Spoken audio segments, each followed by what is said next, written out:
Мы родились и выросли в том доме. Biz Nikolay Sindrikov туган йортта әби белән бергә үстек. Аның сөйләгәннәре истә, ул һәр вакыт гармунда уйный иде дип искә алды әбием. Аның батырлыгы белән горурланабыз. Тик шул кадәр яшьли үлүе йөрәкне әрнетә. Больно.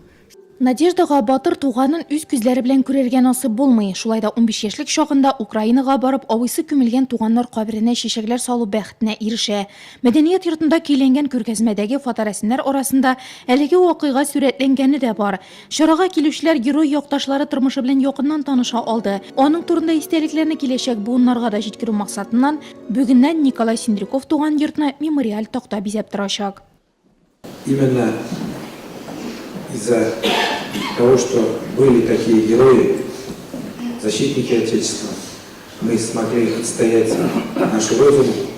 Жыр биюне уен килкене яратучы үсмер егет 7нче сыйныфны тәмамлагач колхозда счетовод булып эшли. Хәрби хезмәткә чакыру кәгазе килгәч сөйгән яры белән саубуллашып, туганнары оештырган озату мәҗлесендә елмаюын йөзеннән төшермичә, авылыннан чыгып китә ул.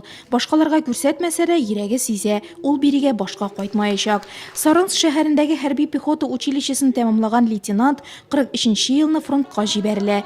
Бу вакыйгалар чарада җырлар, сәхнә күренешләре аша җиткерелде. Тот день, когда надо вспоминать именно вот такие... Бу көнне без нәкъ менә шундый батырларны искә алырга тиешбез. Алар бер курыкмыйча, бүген сөйләгәнчә, елмаеп гармунда уйнап сугышка кергән. Бу чиксез хөрмәт уята. Бүген бу адымга бик азлар гына барыр иде. Информацию собирали все совместно. Кичә өчен мәгълүматларны бергәләп эзләдек. Идә сакланучы хатларны таптык. Батыр туганыбыз турында тулы бер альбом бар. Шуларның барысын да кулландык. Шулай да кайбер нәрсәләр безнең өчен яңалык булды. Мы все это поднимали. Курск дугасы, Днепр елгасы аша чыгу Бөек Ватан сугышы тарихындагы иң дәһшәтле бәрелешләрдән санала. Шуларның соңгысында батыр якташыбыз каты яралана, ә берничә айдан аңа Советлар Союзы герое исеме бирелә. Ни кызганыч үлгәннән соң. Үзе исән булса, быел ул 95 яшьлек сугыш ветераны булып, бүгенге чара кунагы буларак хөрмәтләнер иде.